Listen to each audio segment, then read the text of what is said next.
आप देख रहे हैं अपना बिहार और आपके साथ मैं हूं विवेक। छपरा से इस वक्त की सबसे बड़ी खबर हम आपको बताने जा रहे हैं। संदिग्ध स्थिति में 2 लोगों की मौत हुई है।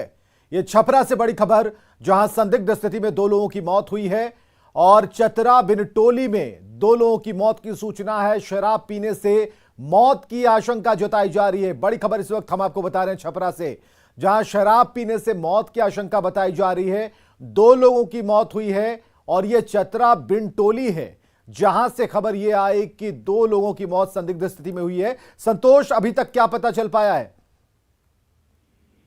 जी देखिए, ये पूरा मामला जो है ये डेरनी थाना क्षेत्र में चतरा बिनटोली है। ये काफी रिमोट एरिया पड़ेगा और 2 लोगों ने शराब पीने की बात जैसी कही जा रही है। हालांकि प्रशासन अभी इसकी पुष्टि नहीं कर रहा। पुलिस की टीम भी गांव में पहुंच चुकी है। 2 लोगों की बीमार होने की बात थी, जिन्हें हाजीपुर ले जाया गया था। वहां इलाज के दौरान 2 लोगों की मौत हुई है। तो प्रशासन ने उन लोगों का नाम ले लिया है, उनकी हिस्ट्री पता कर रही है। हाल के दिनों में छपरा में शराब से मौत की कई घटनाएं हुई है, तो प्रशासन ने इस मामले को भी काफी गंभीरता से लिया और परिजनों से पूछताछ की जा रही है। परिजनों ने प्रारंभिक में बताया है कि वो लोग शराब पीते रहे हैं और घटना के दिन भी वो लोग शराब पी करके आए थे, ऐसी बताई जा रही है। लेकिन अभी प्रशासन द्वारा इसकी पुष्टि नहीं की जा रही, चूंकि जो डेथ बॉडी जैसी बताई जा रही है कि डेथ बॉडी जलाने की बात है। तो प्रशासन की टीम गांव में पहुंच गई है और तमाम लोगों से पूछताछ कर रही है। लेकिन कहीं ना कहीं सवाल जरूर उठ रहे हैं कि एक साथ गांव में अगर 2 लोगों की मौत हो रही है तो इसकी अब प्रशासन मुकम्मल जांच की बात कह रहा है। जी चलिए, बहुत बहुत शुक्रिया तमाम जानकारियों के लिए संतोष। शराब पीने से मौत की आशंका जताई जा रही है। 2 लोगों की मौत हुई है। इधर गया में कार से 68,25,000 रुपए बरामद किए गए। पुलिस ने इस मामले में 2 युवकों को हिरासत में लिया है, जो झारखंड के रहने वाले हैं। पूछताछ में वे कैश के बारे में साफ साफ नहीं बता सके। रामपुर थाना क्षेत्र में स्पेशल ड्राइव चलाया जा रहा था और इसी दौरान एक कार की तलाशी ली गई, तो उसमें 2 बैग में रखे 68 लाख रुपए मिले। एक बैग में 50 लाख जबकि दूसरे बैग में 18,25,000 रुपए रखे गए थे। रुपए झारखंड के रामगढ़ से ले जाए जा रहे थे और दोनों युवक खुद को सरिया कारोबारी बता रहे हैं। फिलहाल आयकर विभाग की टीम जांच कर रही है। अब उस हादसे की खबर जो हुआ तो मुंबई में, लेकिन इसके बाद बिहार में मातम है। मुंबई के कुर्ला में बिल्डिंग गिरने से मरने वालों की संख्या 19 हो चुकी है। मृतकों में 9 लोग बिहार के रहने वाले हैं। हादसे के बाद रेस्क्यू ऑपरेशन जारी है। सोमवार की देर रात अचानक 4 मंजिला इमारत गिर गई। इसमें कई लोग दब गए थे। एनडीआरएफ और एसडीआरएफ की टीम ने रेस्क्यू ऑपरेशन चलाना शुरू किया और इमारत के मलबे में दबे लोगों को निकाला गया। कई लोग गंभीर रूप से घायल हैं और हालांकि ये आंकड़ा बढ़ता जा रहा था और ये संख्या 19 तक पहुंच गई है। बिल्डिंग में सभी लोग गरीब परिवार के हैं, जो काम करने के लिए मुंबई में गए हुए थे। मरने वालों में 9 लोग बिहार के हैं, जिसमें से 3 छपरा के, जबकि बाकी लोगों की पहचान की जा रही है। मौके पर रेस्क्यू ऑपरेशन अब भी जारी है। वहीं महाराष्ट्र के मुख्यमंत्री ने मृतकों के परिजनों को 5 लाख रुपए की सहायता देने का ऐलान किया है।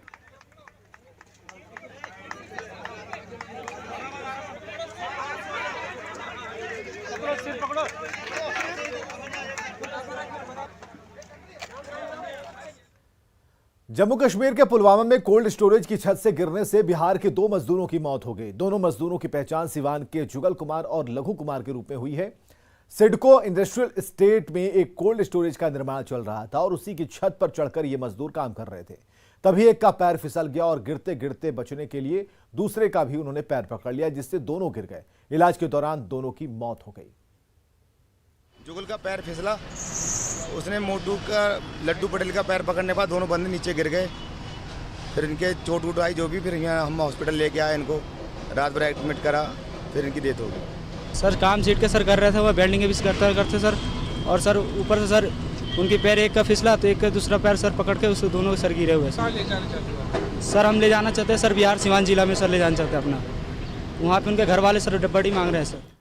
अग्निपथ योजना के विरोध के बाद बिहार बीजेपी के कई नेताओं की सुरक्षा बढ़ा दी गई। इसके बावजूद बड़े नेताओं की सुरक्षा में लापरवाही दिख रही है। भागलपुर में केंद्रीय राज्य मंत्री अश्विनी चौबे का कार्यक्रम था, जहां जेपी आंदोलन से जुड़े सेनानियों को सम्मानित किया जा रहा था। मंच पर केंद्रीय राज्य मंत्री मौजूद थे। सुरक्षा के लिए तैनात किए गए एसआई और सिपाही सोते दिखे और ये तस्वीरें आप देख पा रहे हैं। दोनों पुलिसकर्मी झपकी ले रहे हैं।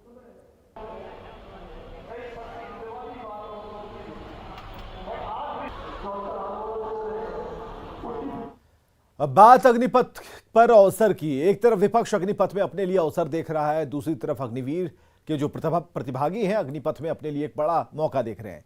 आज हम आपको अग्निपथ के दोनों पहलुओं को दिखाने जा रहे हैं। अग्निवीर के अभ्यर्थी अवसर पाने के लिए मैदान पर जी तोड़ पसीना बहा रहे हैं, तो सियासत 5 दिन के मानसून सत्र को 3 दिन खाक कर चुका है।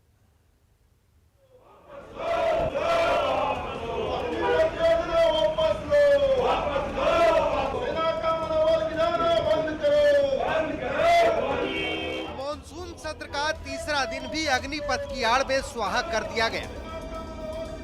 बैनर और तख्तियों के साथ अग्निपथ पर तल्खी दिखाने वाला विपक्ष 5 दिनों के सत्र में जनता के नाम पर जनता की गाढ़ी कमाई को 3 दिन खाक कर चुका है।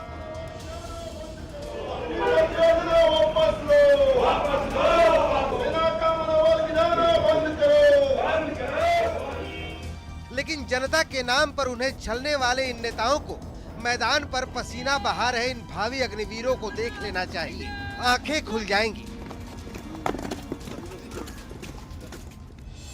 इन 2 तस्वीरों को आप भी देखिए।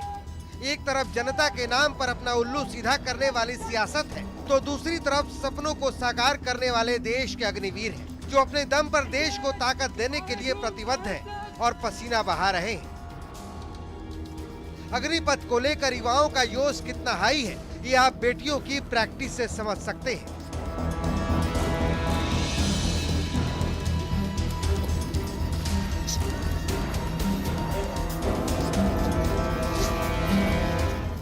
जिन टायरों को जलाकर अग्निपथ का विरोध किया गया, उन टायरों को फांदकर बेटियों ने तमाम बेड़ियों को जमींदोज करने का बीड़ा उठाया है।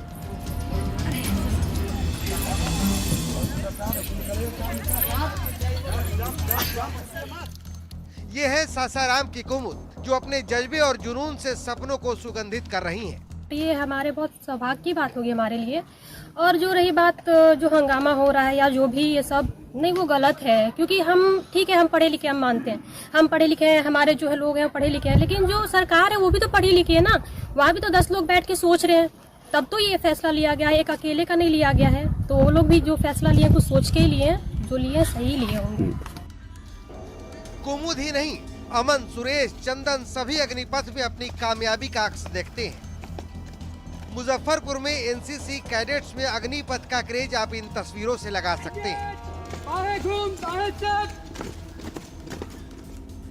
जो अग्निपथ को लेकर भ्रम जाल बुन रहे हैं, उन्हें मुजफ्फरपुर के अमन की बात जरूर भेजे में उतार लेनी चाहिए।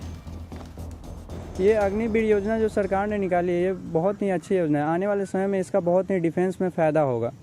और इसमें जो 4 साल की जो योजना है, जिसमें मतलब जब ज्वाइनिंग अगर हम लोग ले लेते हैं फिजिकल, मेडिकल और रिटर्न क्लियर करके, तो उसके बाद 25% जो सरकार ने बताया है कि 25% को जो परमानेंट कर दिया जाएगा, उसमें सबसे पहले हम लोग उसमें आने की कोशिश करेंगे, जी तोड़ मेहनत करके उसमें आने की कोशिश करेंगे। अगर खुदा न खास्ते अगर हम उसमें नहीं आ पाए, तो सरकार ने जो अमाउंट दिए है 11.7 लाख, उससे आकर यहाँ पे हम रोज़गार खोलेंगे और यहाँ पे रोज़गार से मतलब सिविलियन को मतलब रोज़गार देंगे, बेरोजगारी को कोशिश करेंगे कम करने का। और फौज में जो फौज हो या एयरफोर्स नेवी, किसी में भी अगर ज्वाइन करते हैं और उसमें जो डिसिप्लिन और काम करने का तौर तरीका सीखे हैं, उस तौर तरीके से यहाँ पे अप्लाई करेंगे। और ताकि हमको मतलब जो हम काम करेंगे उससे देख कर ताकि दूसरे भी कुछ सीखे। जाहिर है अग्निपथ वो स्कीम है जिसमें देश की सेहत और सुरक्षा दोनों पहले से ज्यादा मजबूत होंगे। लेकिन चंद लोग हैं जो अग्निपथ के नाम पर अफवाह की आग को भड़का रहे हैं। आपको बस सजग रहने की दरकार है। चलिए अब जानिए बिहार में कोरोना का अपडेट। तो अपडेट ये है कि कोरोना के 211 नए मरीज मिले हैं। अब देखिए ये आंकड़ा बढ़ता जा रहा है। 211 नए मरीज मिले हैं। पटना में 124 कोरोना पॉजिटिव मिले हैं। एक्टिव केस की संख्या हो गई है बढ़कर 885। तो ये बड़ा आंकड़ा बढ़ता हुआ, और जागरूकता का अभाव बिल्कुल मत रखिए। जागरूक हो जाइए, मास्क सैनिटाइजर का प्रयोग कीजिए और जितना ज्यादा कोशिश हो मास्क का प्रयोग जरूर करें, सोशल डिस्टेंसिंग का प्रयोग करें, क्योंकि देखिए केसेस बढ़ने शुरू हो गए हैं। और ये जून का महीना जब 211 नए मरीज आज की तारीख में मिले हैं, और आज की तारीख में पटना में 124 कोरोना के मरीज, और कुल आंकड़ा आपको बताते हैं 885 एक्टिव केस की संख्या है। मुजफ्फरपुर में आय से अधिक संपत्ति सहायक उद्यान निदेशक के आवास पर ईओयू की छापेमारी खत्म हो गई है। इधर निदेशक शंभू प्रसाद की मुजफ्फरपुर स्थित आवास, ऑफिस और पटना में 2 ठिकानों पर छापेमारी चल रही थी। मुजफ्फरपुर में करीब 6.5 घंटे की छापेमारी हुई। ईओयू की टीम को कुछ दस्तावेज हाथ लगे हैं। 10,000 रुपए नकद भी हाथ लगा। छापेमारी के बाद शंभू प्रसाद ने न्यूज 18 से बातचीत में कहा कि साजिश के तहत फंसाने के लिए शिकायत की गई होगी। मुजफ्फरपुर के इसी पंचवटी अपार्टमेंट के फ्लैट नंबर 406 में जो ईओयू की टीम पहुंची थी, जो कि जो उद्यान निदेशक शंभू प्रसाद हैं, उनके घर पे छापेमारी चल रही थी। उनके आवास पर और उनके कार्यालय पे छापेमारी चली। पटना में भी छापेमारी चली। ऐसे में अभी अभी टीम गई है और हमारे साथ शंभू प्रसाद है। क्या कुछ हुआ और क्यों आज टीम आपके आई थी? अब टीम तो कोई इस तरह का आवेदन दिए होंगे, उसी के आलोक में हमारे यहाँ छापा मारे हैं। नहीं तो क्या कुछ वजह रही? आवेदन दिया गया, आज से अधिक संपत्ति का मामला आपके खिलाफ दर्ज किया गया है, क्या कुछ मिला आज जो टीम पहुंची? तो यहाँ हमारे यहाँ तो कुछ उस तरह का था ही नहीं कि कुछ मिलता। वो टाइम लगा, वो लोग तो जितने घर में सामान है वो सारे चीज़ का लिस्ट बनाए, उसी सब में समय लगा है।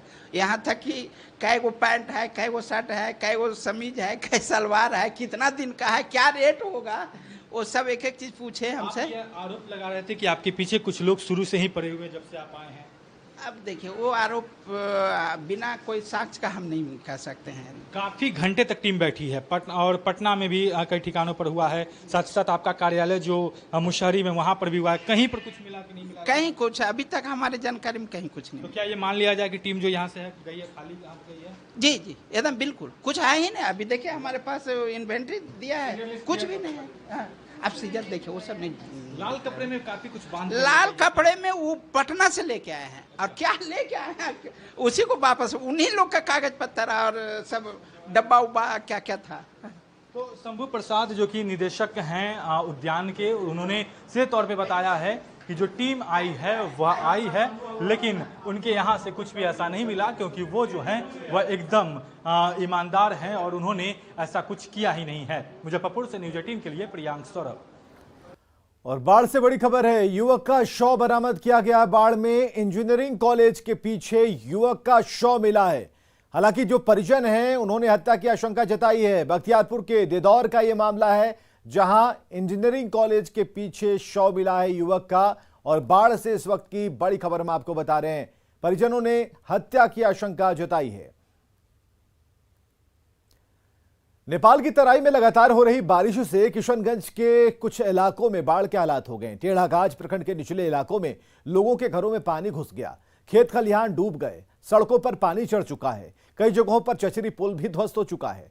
नाव के सहारे लोगों की जिंदगी बचाने में लोग जुटे हैं। पानी में डूबे घरों से लोग किसी तरह सुरक्षित ठिकानों पर जाने का प्रयास कर रहे हैं। रेतुआ नदी के कटाव से कई घर जल समाधि ले चुके हैं। लोगों का आरोप है कि हालात का जायजा लेने आए सीओ घूमकर चले गए, लेकिन कोई प्रशासनिक मदद अब तक नहीं मिली है।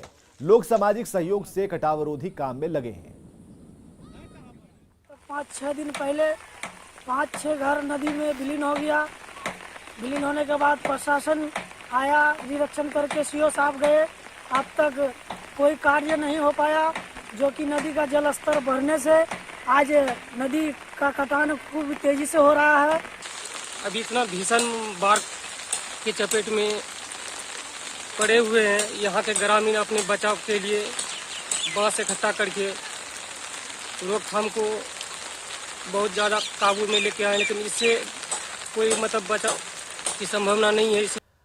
किशनगंज के ठाकुरगंज में भी लोग कटाव से दहशत में हैं। खारूदाह पंचायत के गोगरिया में एक मस्जिद का एक बड़ा हिस्सा ध्वस्त होकर नदी में समा गया, जबकि इलाके में सैकड़ों एकड़ खेत नदी में पहले ही समा चुके हैं। कई घर और मंदिर भी नदी में जल समाधि ले चुके हैं और ऐसे में हर दिन लोग कटाव से दहशत में हैं। जनप्रतिनिधि पर समय रहते कटाव निरोधी काम नहीं कराने का आरोप लगा रहे हैं।